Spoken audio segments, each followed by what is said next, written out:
Côté, bien sûr, agricole, la vie dans les montagnes, tout ça, nous les avons pris en compte. Nous avons fait un rapprochement avec ce qui s'est passé dans d'autres pays et dans d'autres séismes, mais évidemment, après coup, nous avons été en relation avec la propre cellule du Fonds monétaire international et nous avons suivi les évaluations faites par la Banque mondiale qu'elle vient de publier très rapidement. Il est difficile, bien sûr, de donner des chiffres précis sur les conséquences.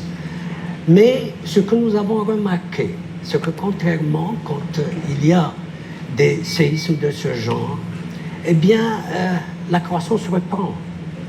Et la croissance, on l'a vu, sur les 3 années à venir, dans un tas de pays, comme ceux qui ont vécu la situation que nous avons vécue, chacun avec sa spécificité, bien, il y a une reprise de la croissance. Maintenant, sur le plan des équilibres, je dirais, macroéconomiques, bien, budget, bien, le gouvernement a annoncé le programme de 120 milliards sur les 5 ans à venir. C'est à peu près les 10% du PIB qui sont généralement l'enveloppe qui a été plus ou moins affectée par d'autres pays, réservée par d'autres pays. Sur le plan je dirais, compte courant, balance des paiements, il y aura certainement des impacts au niveau des importations, mais sur le plan aussi des autres composantes de ce que nous avons vu, eh bien, il y aura certainement des éléments positifs.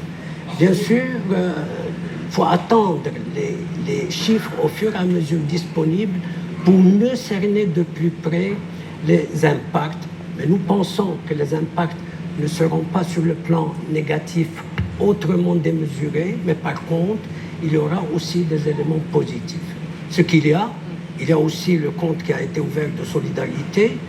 Jusqu'à hier, nous sommes autour de 12 milliards de dirhams, ce qu'il faut bien applaudir pour la solidarité nationale. Et je vous assure aussi pour la solidarité extérieure avec des personnes physiques que vous ne pouvez pas imaginer qui ont souscrit au niveau de ce fonds-là.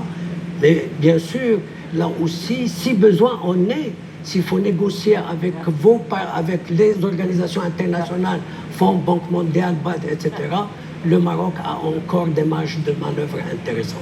Voilà, madame, ce que je voulais dire.